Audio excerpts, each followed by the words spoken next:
Hello everyone, and today we're going to be taking a look at the LG C1 55-inch OLED TV. And we're not going to review it as a TV, because I'm not a TV reviewing expert, but what I do like doing is gaming. And we can review it as a gaming product and see how well it is. It does support 4K at 120 Hz. It does have VRR, as you can see here, with the God of War Ragnarök footage here. We're just recording off screen, and I know it's slightly off center, but we're recording using an iPhone 12 Pro Max. Really, and you know, it's reasonable. It can't record a higher frame rate than 60 FPS. It does support 4K at 60 FPS. So first thing we'll do is take a look at the PlayStation 5, which again supports 4K, 120 Hz. God of War Ragnarök here is running with the uncapped frame rate mode. It's running at the it's running in favor performance, and it's running with the high FPS mode on. High frame rate mode, should we say, is on here. And so this doesn't give you a locked 120 Hz, but what it does do is it gives you 1440p as a resolution, and it gives you an uncapped frame rate. So you can see here with the VRR, it's in the 70s and the 80s. It kind of sticks to the high 70s, early 80s through most of the game. Here we've got ALLM is on, automatic low latency mode as well. That is again supported by the PlayStation 5, and it is excellent for the PS5.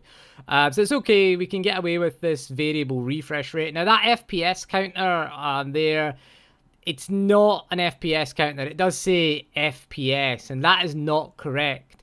What that is the frequency. It should say hertz there. So we're using an uncapped frame rate with VRR. So it's actually 80 odd hertz is what it's running at.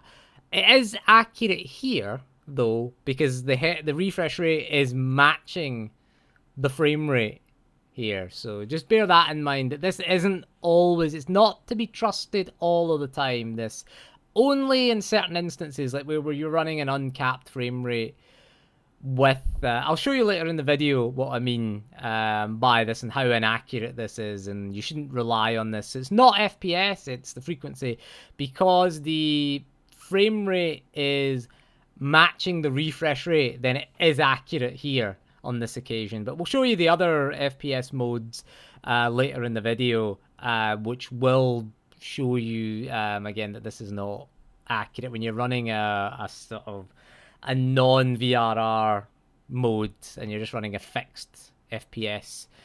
We'll show you that later in the video. But again, yeah, so the PS5 is pretty good. We've got HDR, it is compatible as well.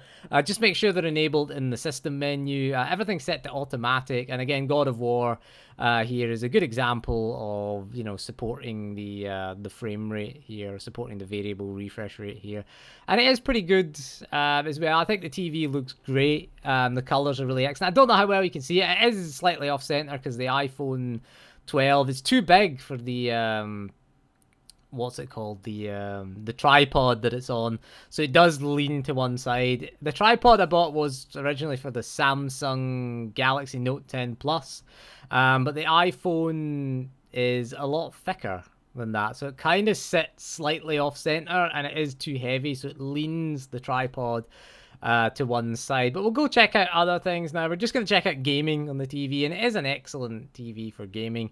We'll check out the Xbox Series X now, and then we'll have a look at some PC, because it is G-Sync compatible, and we'll have a look at some PC gaming on it.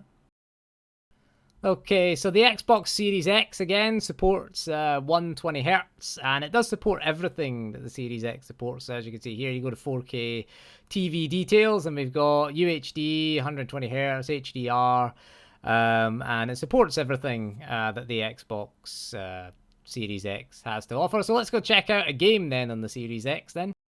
Right, so we're trying out Call of Duty Modern Warfare 2 on the 120 Hz mode is on, and as you can see, it doesn't again hit 120 Hz, so this is quite good. Again, it shows 119 because it's 119.8 or something like that is the official sort of refresh rate, so that is the maximum. Call of Duty multiplayer can get there. It can get to the maximum, and it generally stays there for most of the time at 120 FPS. which is fine. You can see you can see the single player campaign does dip below that. But it's not too bad. It's still pretty playable as well. And again, we've got the VRR, so it doesn't really matter. So again, the refresh rate is syncing with the frame rate in VRR here. So it does give you a really good experience for Call of Duty. The multiplayer is mostly going to be locked. I think the kill cams are what really sets it apart. So we've got HDR is on as well. I'm not sure how well the iPhone is picking up the HDR. I don't really like HDR, to be honest. I'm not a big fan of it. You have to calibrate it on every device, which is quite annoying, actually. And again, it's not something I really like, but I do like the way the game looks good. So this is, I think it's something around 1440p again, resolution-wise. It's never 4K. I mean, there's very few games that can do native 4K especially at 120 hertz. We'll look at some PC games because they tend to be the best to look at that for that. And for 4K 120 hertz. So they tend to use dynamic resolution scaling. This is a frame rate. This is an uncapped. It's capped at 120, but it will dip below that in the campaign because the campaign is more graphically intensive. But multiplayer is usually a locked, again, 120. I didn't show multiplayer because it just kind of is a locked 120 FPS. It's good to show the campaign because you can see we're getting like the character's face here. Look, there's a lot of detail there, so the frame rate isn't quite able to hit 120. It's close enough though. So that's the thing about this TV. Having VRR really makes it doesn't so you don't get judder or anything like that, because you do get judder if the frame time isn't even, whereas the frame time is syncing. The refresh rate is syncing with the frame rate more accurately. So that's fine with VRR. It just goes to whatever the frame rate is. In this case, it's 120, 119 hertz. Like we said, this is not frame rate. This is hertz. Again, but I think it looks good. I think everything looks really good. It's difficult to capture how good it looks, to be honest with you. But yeah, it's quite impressive, and the latency is very low as well, especially if you're playing Call of Duty. It doesn't make you any better at Call of Duty. I mean, you still get destroyed at it on multiplayer, but, it doesn't... Ooh, that dude's under the table there. Hiding under the table. Thought I could hide from me and me mate Alejandro here. There we go. So anyway, yeah, the frame rate is pretty solid. So what we'll do is we'll go and take a look at some PC gaming now. And we'll use G-Sync. You can see the reflection. It's kind of annoying. You can kind of see the reflection of the OSD there. So again, that OSD isn't accurate, and we'll show you later in the video why it isn't accurate, and it's showing you the hertz rather than the frame rate. Okay, so we'll move on to some PC gaming now. Okay, so we're moving on to the PC, and just make sure that when you plug this in, use an HDMI 2.1 cable, and make sure you select the PC resolution. Don't select this one, the native one, because this will only give you 60 hertz, as you can see here. So if you just scroll down a bit in the Nvidia Control panel, you will get PC resolutions, and pick 3840 by 2160. Again, make sure you're using an HDMI 2.1 cable as well. I'm using the Series X's cable because it says it's fully compatible. So just to make sure you get 120 hertz. The desktop icons are all over the place because the zoom is different. So just make sure you change that, and you can see the G-Sync there. Make sure G-Sync is enabled as well. You can enable it in the TV menu as well, just to make sure you've got G-Sync on. It should detect it automatically though, but just make sure that everything is set up to use G-Sync. It is G-Sync compatible. The TV there, you can see there is HDCP as well. You can view the status of that, which will tell us again everything that we need to know here. Again, you can set up everything here, but just make sure, again, go to the PC setting to get 120 hertz, otherwise it'll just default to 60 hertz. There is the LG TV on the RTX 3080 Ti. Also make sure your GPU supports 120 hertz or HDMI 2.1 as well. Okay, so I've chosen an older game to show you, just so we can show you a kind of locked 120 hertz mode. We've chosen Mirror's Edge then, running at 4K max settings. Again, we said make sure that your GPU supports HDMI 2.1. So some older GPUs won't support that. So again, you might need to buy a DisplayPort to HDMI 2.1 cable, because they should support 4K 120Hz at a DisplayPort 1.4, but you are going to have to make sure that the DisplayPort to HDMI cable, that the HDMI is a 2.1 cable, just to make sure, because some of the ones that you get only support 4K at 30Hz or 4K at 60Hz. So yeah, Mirror's Edge has a lot of screen tearing, so I would lower the frame rate, probably a little bit. You can lower it under 120 really to anything you want, because again, you got the G-Sync here that is enabled, which should prevent, it's supposed to prevent screen tearing, but it's not doing a good job here, because I think it's 119.8 or something like that, and it's running at 120 FPS. I don't know how well you could see the OSD on the Riva Tuner statistics overlay, but we thought we'd try something a little bit older, just to have a look and just to see if we could get 4K 120Hz. We did have to modify Mirror's Edge slightly to get 4K, to get the frame rate up, because it's limited to 62 FPS. But other than that, you can see the screen tearing there. It's not great. So I would lower it to like 119 or 118. It should be fine with the G-Sync enabled there. I don't know what the button is to press the elevator. I forget Mirror's Edge. But I'd love to see this remade with ray tracing. I think this would be incredible. There you go. Pressed it there. You can read the text pretty well, which is good. But yeah, so we'll check out something else now. Something with a variable frame rate. Right, so this is Uncharted 4 then at native 4K and ultra settings on an RTX 3080 Ti. And again, it is pretty good for this kind of thing, because again, everything looks so good in this game. And again, frame rate is variable, which is nice. And again, the frame rate is synced to the refresh rate.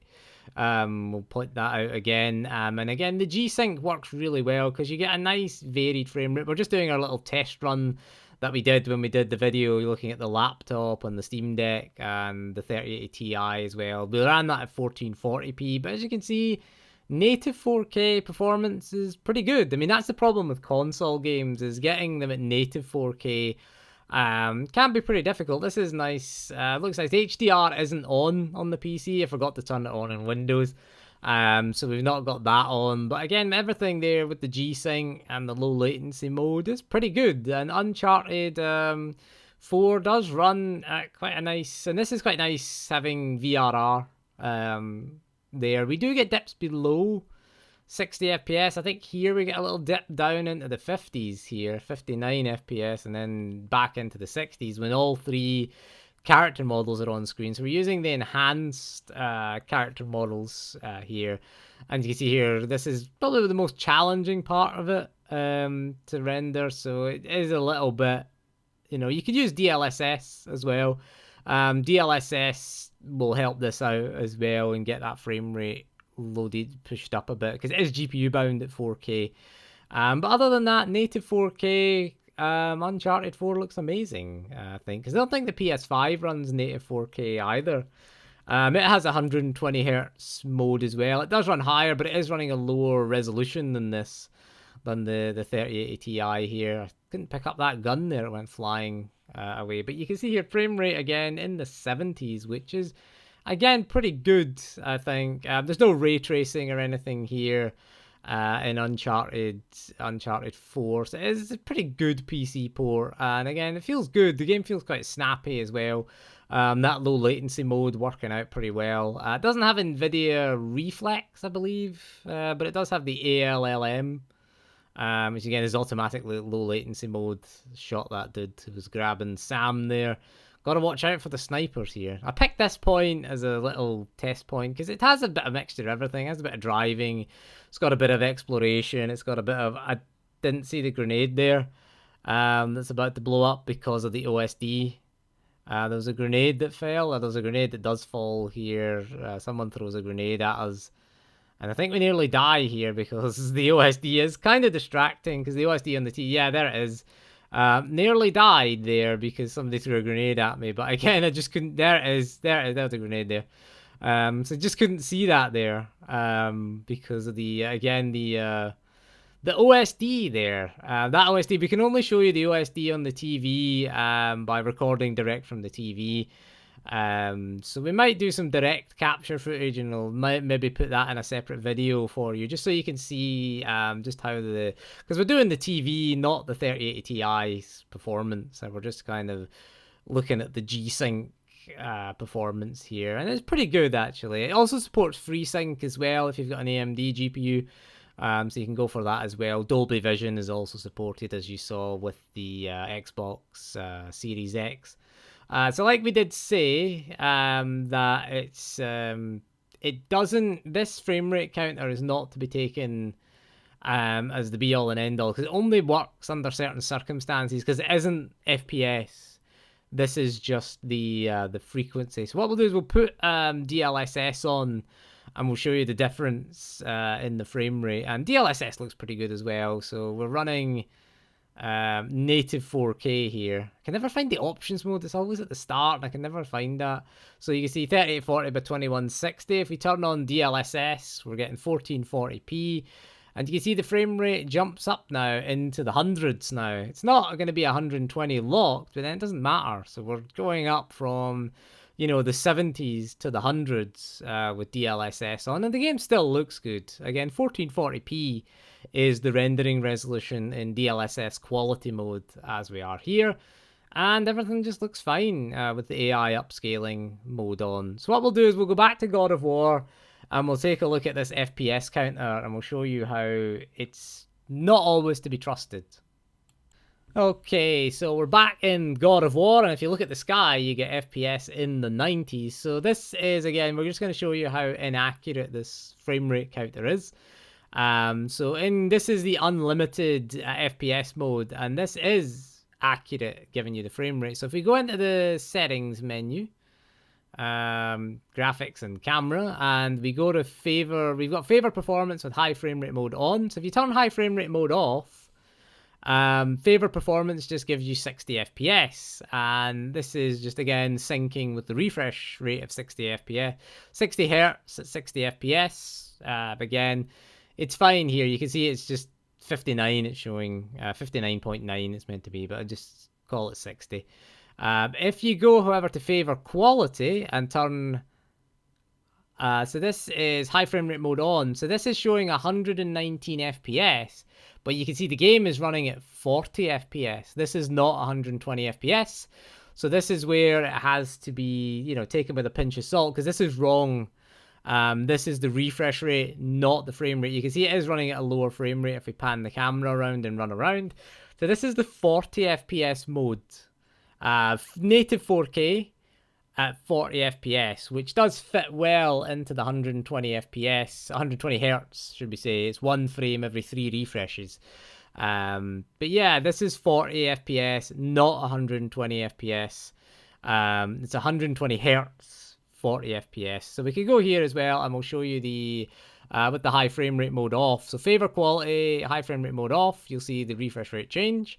And this is 30 FPS at 60 hertz. So it's going 60 hertz. And this is the 4K 30 FPS mode. So someone on Twitter said that they were getting 120 FPS on Gotham Knights. They weren't. They were getting 120 hertz, but 40 FPS. So it's not the be all and end all. Again, it's not accurate there with VRR is still on, but it's got a locked frame rate here. Right, so there is the LG C1 55-inch OLED TV. It's a pretty good TV for gaming. We don't really review I'm not an expert at reviewing TV, so I'm not going to comment on any of its other features. We're just going to comment on the gaming features. So if you're buying this for a current gen console, or even to use as a PC monitor, as we showed, it is pretty decent. Again, the picture quality is excellent. It supports everything that you'd want from a modern monitor. Just make sure you're using an HDMI 2.1 cables. They do come with your PS5 and your Series X, and I think the Series S also comes with an HDMI, although it doesn't need HDMI 2.1 because it's not doing 4K. at 120 hertz. So I don't know if it does on the Series S because I don't have one, unfortunately. But yeah, it's very good. Pretty decent. We could have got the C2, which was more expensive, but I decided to buy the C1 because it does everything I need. And why pay an extra £300-400? This was like £900 in the UK, whereas the C2 is still over 1,000, and I don't want to pay over 1,000 for a PC. But yeah, you'd be I think you'd be pretty satisfied with that if you bought that for your current gen console. Again, it supports everything modern feature, the VRR, the low latency mode, the HDR as well. I don't like HDR personally, to be honest. It just makes everything too bright, and you got to tune it for everything. But other than that, the performance out of it is pretty nice as well. I like variable refresh rate. As you can see here, Call of Duty Modern Warfare 2 just isn't a locked frame rate, and that's good because again, if this was non-VRR, we'd be getting uneven frame pacing, so it's changing the refresh rate to match the frame rate, which is good. Good for us anyway. So that is all for this video, so thank you for joining me, and we'll see you again soon, and goodbye.